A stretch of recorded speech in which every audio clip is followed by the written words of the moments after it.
this video, sasagutin natin in English yung tatlong tanong na may kinalaman sa time or panahon. Such as, una, for how long or gaano katagal, how often or gaano kadalas, and when or kailan.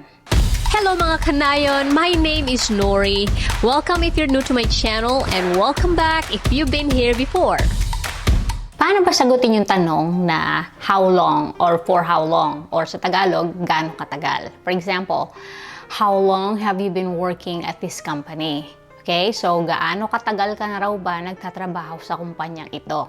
Ang madalas nating gamiting words para sabihin kung gaano katagal ay yung words na for at saka since. For means during a length of time or gaano katagal o kahabang panahon yung ginugol mo. Halimbawa, I attended public school in the Philippines for 10 years. 10 taon daw siyang nag-aral sa public school sa Pilipinas. Another example, we hiked for 8 hours to reach the mountain summit. 8 oras daw silang nag-hike o naglakad para makarating sa tuktok ng bundok. Ang ibig sabihin naman ng since ay mula dun sa nabanggit na past time hanggang sa kasalukuyan. Halimbawa, I've been watching this K-drama since last night. Wala pa raw kagabi siyang nanonood ng K-drama.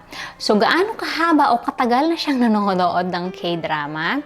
Mula pa kagabi hanggang ngayon. Hindi na kailangan sabihin na hanggang ngayon, pinapanood pa rin niya yung K-drama kasi sakop na yun ng since, di ba? Kasi ibig nga sabihin ng since mula dun sa past time hanggang ngayon. Next example, I haven't had bagoong since I moved to the US. Okay? Mula raw nang lumipat siya sa US hanggang ngayon, di pa siya nakakakain ng bagoong.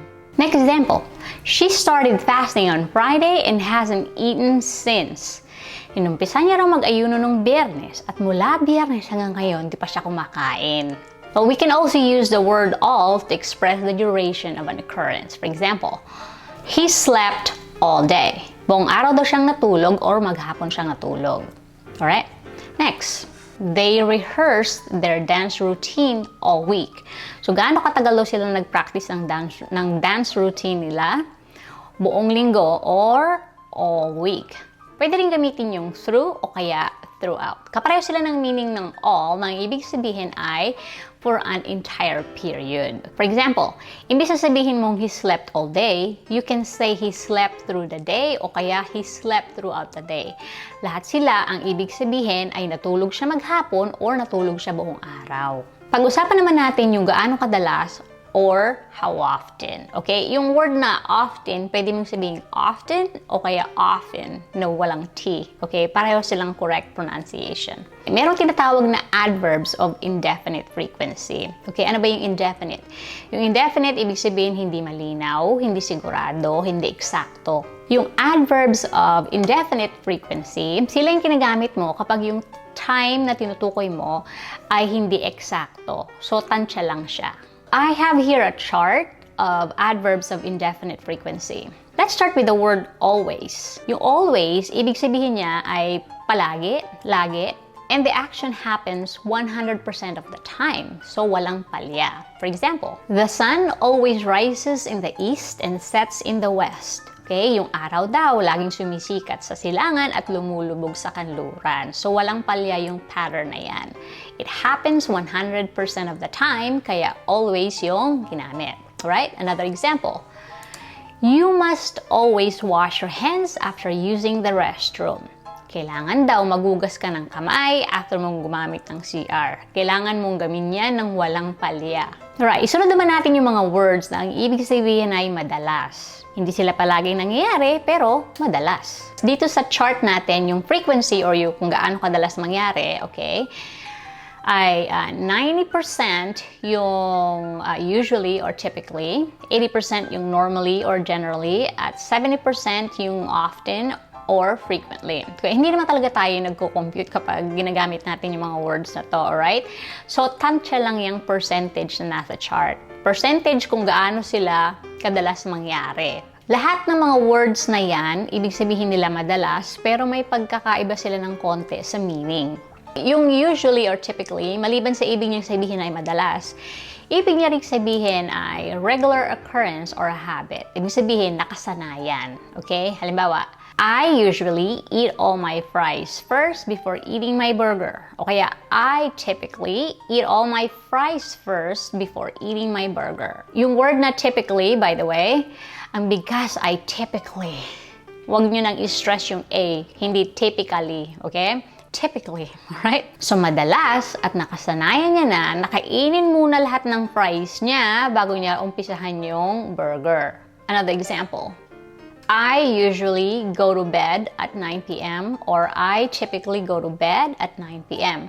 Madalas, as nakasanayan niya na raw na matulog ng 9 p.m.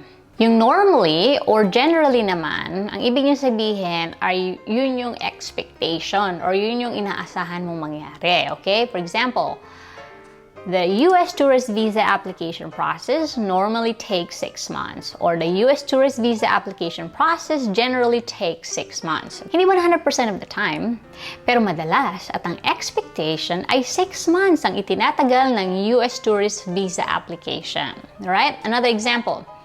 Pregnancy normally lasts 40 weeks or pregnancy generally lasts 40 weeks. Yung expectation natin sa pregnancy ay tumatagal siya ng 40 weeks, okay? Lagi bang 40 weeks? Hindi laging 40 weeks, okay? Minsan maiksi o kaya mas mahaba sa 40 weeks. Pero ang madalas at ang expectation natin ay yung pregnancy ay tatagal ng 40 weeks. Ito mga words na usually, typically, normally, at saka generally, interchangeable naman sila. Ibig sabihin, sa sobrang magkakalapit na mga meaning nila, kahit anong gamitin mo sa kanila, okay lang. Okay, halimbawa, yung sentence na I usually or I typically go to bed at 9 p.m., pwede mong gawing I normally or I generally go to bed at 9 p.m. So, wala namang masyadong nabago sa meaning niya, alright? And then yung sentence na pregnancy, normally or generally lasts 40 weeks, pwede mong gawing pregnancy usually or typically lasts 40 weeks. Diba? Wala rin nagbago sa meaning. Ang medyo naiiba ng konti yung meaning ay yung words na often at saka frequently. Okay? Ang ibig din nilang sabihin ay madalas, pero wala siyang regular pattern. So medyo irregular yung pattern niya. Halimbawa, I often go to the gym or I frequently go to the gym. Madalas daw siyang magpunta sa gym. Okay? Madalas, pero walang regular na schedule. In another one, we often eat eggs for breakfast or we frequently eat eggs for breakfast. So, madalas silang kumain ng itlog sa umaga, pero wala siyang regular pattern. Basta madalas lang. Next, yung words na sometimes at saka occasionally. Okay? Pareho sila na ang ibig sabihin ay minsan or paminsan-minsan, pero mas madalang yung occasionally. Okay? Halimbawa, I sometimes choose tea over coffee in the mornings. Minsan daw nagtsatsaa siya imbis na kape sa umaga. Ibig sabihin, minsan tsaa ay iniinom niya, pero mas madalas ng konti yung kape. Okay? For another example, I walk to school sometimes. Minsan daw naglalakad siya papasok sa school. Ibig sabihin, madalas siguro sumasakay siya papasok sa school, tapos minsan lang siya maglakad. Siguro maglalakad lang siya papunta sa school, siguro mga once a week. Yung occasionally naman, mas madalang siya sa sometimes. It's derived from the word occasion, di ba? Ibig sabihin, kapag lang may okasyon. Pero hindi naman ibig sabihin, gagamitin mo lang yung word occasionally pag may okasyon, di ba? Ibig lang yung sabihin, kasing dalang siya ng okasyon. Okay, halimbawa, I try to avoid sugary treats, but I occasionally indulge. Umiiwas daw siya sa matatamis, pero paminsan-minsan pinagbibigyan niya yung sarili niya. Okay, another example. We occasionally eat out. Paminsan-minsan daw kumakain sila sa labas or sa restaurant, diba? Ibig sabihin, mas madalas sa bahay sila kumakain, pero paminsan-minsan naiisipin nilang kumain sa labas. Siguro mga 3 to 4 times a year lang sila kumakain sa labas, di ba? Siguro pag may birthday lang or when they're celebrating something special, di ba? Ganun siya kadalang. Next ay yung rarely or seldom. Okay? Pareho sila na ibig sabihin ay bihira. The word rarely is derived from the word rare, meaning uncommon or unusual. Kaya di ba kapag sinabi mong rare ang isang bagay, ibig sabihin, mahirap siyang mahanap or makita. For example, pink diamonds, o kaya blue moon. Ano ba yung blue moon? Ay, yung blue moon daw, yung ikalawang full moon in just 1 month. Bihira yon. So, rare. Kaya kapag sinabi mong rarely or seldom, sabihin yung sinasabi mo ay bihirang mangyari. For example, I rarely attend parties or I seldom attend parties. Bihira daw siyang umattend ng parties. Okay? Another example, I rarely read the newspaper or I seldom read the newspaper. Bihira daw siyang magbasa ng dyaryo. Dyaryo. Next ay yung hardly ever. Ang ibig sabihin naman ng hardly ever ay halos hindi. So, sobrang dalang nito. For example, my family in the US hardly ever eats paksiw. Yung pamilya niya raw sa US, halos hindi kumakain ng paksiw. Okay? Siguro, nakakain sila ng paksiw once lang, kaya hardly ever yung ginamit, hindi never. Pero yung hardly ever, sobrang lapit niya na sa never. Alright? Mamaya, pag-uusapan natin yung never. Alright, another example. I hardly ever eat balut. Halos hindi raw siya kumakain ng balot. Siguro nakatikim siya once or twice lang sa buong buhay niya, kaya hardly ever yung ginamit. And lastly ay yung never. Ang ibig sabihin ng never ay hindi kailanman. Kapag sinabing never, ibig sabihin the action happens 0% of the time. Kaya nga di ba sinasabi na never say never? Kasi nga mahirap panindigan yung never. Kasi di ba the occurrence happens 0% of the time? So hindi kailanman siya nangyari. Okay, for example, God will never forsake us. Hindi raw tayo kailanman pababayaan or iiwanan ng Diyos. Alright? Another example, I never curse at my parents. Hindi kailanman daw siya nagmura sa parents niya. At dapat lang. Okay? So, pag-usapan naman natin yung placement ng adverbs sa loob ng isang sentence. Most often, an adverb is placed between a subject and a verb. So, dun sa sentence na I never curse at my parents, ang subject ay yung pronoun na I. At saka yung main verb dito ay yung word na curse. So, nilagay natin yung adverb na never sa pagitan ng I at saka ng curse. So, I never curse at my parents. Alright? Next, nilalagay natin yung adverb after a be verb. Okay, ano ba yung be verbs? Ito yung mga am, is, are, was, were. Dito sa sentence na she is usually on time, ang be verb dito ay yung is. Okay? So, nilagay natin yung adverb na usually after nung is. Okay? So, she is usually on time. Okay? And by the way, yung word na usually, ang bigkas ay usually. Okay? Imbis na SH, ZH. Napansin ko rito sa mga Amerikano, mahilig sila sa Z. Yung mga S, babanggitin nila yan ng Z. Di ba gaya yung sa atin is, IS. Sa kanila is. Yung word na was, ang bigkas nila ay was. Di ba? Ganon din dito sa word na usually, yung S dito ay Z, ZH. Usually. Pwede rin ilagay yung adverb between a modal verb and the main verb. Ano ba yung modal verbs? Okay? Yun yung must, shall, will, should, would, can, could, may, and might. For example, you must always wash your hands after using the restroom. Yung adverb of frequency dito ay yung always. Okay? Nilagay natin siya sa pagitan ng must at saka yung verb na wash. Okay? So, you must always wash your hands after using the restroom. Right, another placement is between an auxiliary verb and a verb. Okay? Maraming auxiliary verbs, pero ang madalas ay yung auxiliary verbs na has, have, had. Okay? For example, I have never been to China. I have never been to China. Yung never nilagay natin sa pagitan ng auxiliary verb na have at ng verb na been. Alright? Okay, another placement ay pwedeng siyang ilagay sa unahan ng sentence. Okay? Pero ang madalas lang ilagay sa unahan ay yung usually, often, sometimes, and occasionally. Okay? For example, yung sentence na I usually go to bed at 9 p.m.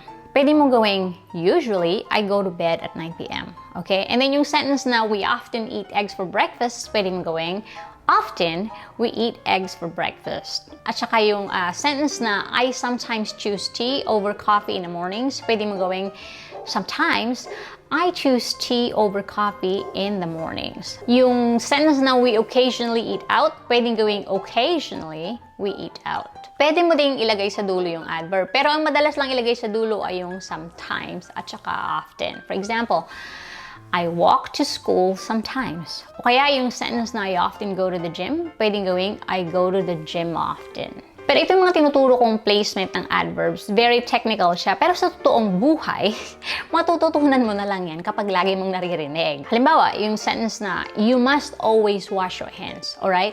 Yun ang lagi mong naririnig. You must always. Kailanman, ewan ko sa inyo kung narinig nyo na yung sentence na, you always must wash your hands. Hindi kailanman ko yan narinig. Okay? Kaya naman, kung gusto niyo matutong mag-English or matuto ng kahit na anong language, importante na laging makinig, manood, magbasa, o kaya makipag-usap gamit yung language na gusto mong matutunan, di ba? In this case, ay English language. Okay, kapag patanong naman, ang madalas gamiting adverb of frequency ay yung word na often. Okay? For example, how often do you go to the gym? Gano'ng kadalas ka daw mag-gym? O kaya, how often do you wash your bed sheets? Gano'ng kadalas mo daw labhan yung bed sheets mo? Alright? Kung ang tanong naman ay yung mga tinatawag na close-ended questions or yung yes or no lang ang sagot, okay? Ganito naman yung pattern niya. Subject, and then adverb of frequency, and then verb. For example, do you always pray before bed? Okay? Ang subject dito ay yung you at yung main verb ay pray. Napapagitnaan nila yung adverb of frequency na always. Alright? Another example, yung does he usually come home early? Yung subject ay he, yung main verb ay come, at napapagitnaan nila yung adverb of frequency na usually. But like what I said, magigets mo na lang yung pattern basta lagi mong naririnig, okay? So, laging makinig at mag-practice mag-English, okay? Para matuto tayo magsalita ng English, alright? Now, pag-usapan naman natin yung definite adverbs of frequency. Okay? Yung definite naman, ang ibig niyang sabihin ay malinaw, sigurado, eksakto. So, kabaligtaran siya ng indefinite na tantsahan lang. Alright? Okay, malamang alam niyo na itong mga to, kaya basahin na lang natin ng mabilis, okay? Yung tanong ay, how often? Or, gaano kadalas? Alright? Pwede mo sabihin every second or kada segundo, every minute or kada minuto, every hour, tinatawag ding hourly, or kada oras, okay? Pwede mo sabihin every day or daily, alright? Ibig sabihin araw-araw. Pwede mong sabihin every night or nightly. Ibig sabihin, gabi-gabi. Pwede mong sabihin once or ibig sabihin ng once, isang beses. For example, once a month. Ibig sabihin, isang beses kada buwan. Pwede rin twice. Ibig sabihin naman ng twice, dalawang beses. For example, twice a week. Ibig sabihin, dalawang beses sa isang linggo. Pwede sabihin 3 times. Yung 3 times naman, ibig sabihin tatlong beses. For example, 3 times a day or tatlong beses sa isang araw. Pwede rin yung word na every other or for example, every other day. Ano ba ibig sabihin ng every other day or every other? Ibig sabihin, laktaw ng isa. So, pag sinabi mong every other day, di ba, laktaw ng isang araw. For example, Monday, instead na Tuesday yung sunod, Wednesday. After Wednesday, Friday. Okay? Pwede mo rin sabihin every other week. Every other week, ibig sabihin, first week and then third week. Di ba? O kaya every other month, ibig sabihin, January and then March and then May. And then, pwede mo sabihin every other year, di ba? Every other year naman, from 2000, and then 2002, and then 2004. Alright? Okay, pwede rin every week, or tinatawag din weekly, or linggo-linggo. And then, pwedeng every 2 weeks, or tawag din ay bi-weekly. Okay? Kada 2 linggo. Okay. Dito, mas preferred na gamitin nyo yung every 2 weeks kaysa bi-weekly. Kasi yung bi-weekly, na ipagkakamali siya sa 2 times a week. Okay? Pero ang kahulugan ng bi-weekly ay every 2 weeks. Pero sabi ko nga, mas preferred gamitin yung every 2 weeks. Alright? And then next ay fortnightly. Kada 14 days or 2 linggo. Okay? Itong word na fortnight, ibig sabihin, pinagdugtong siya na 14 plus nights. 14 nights. Na ang ibig sabihin nga ay 14 days or nights na ibig sabihin kada 2 linggo. Pwede rin every month or monthly, ibig sabihin kada buwan. Alright? Pwede rin every 2 months or bi-monthly or kada 2 buwan. Dito rin, mas preferred gamitin yung every 2 months kesa sa bi-monthly. Kasi yung bi-monthly, na ipagkakamali siya sa 2 times a month. Okay? Pero ang kahulugan nga ng bi-monthly ay kada 2 buwan. Alright? Pwede rin quarterly or kada 3 buwan.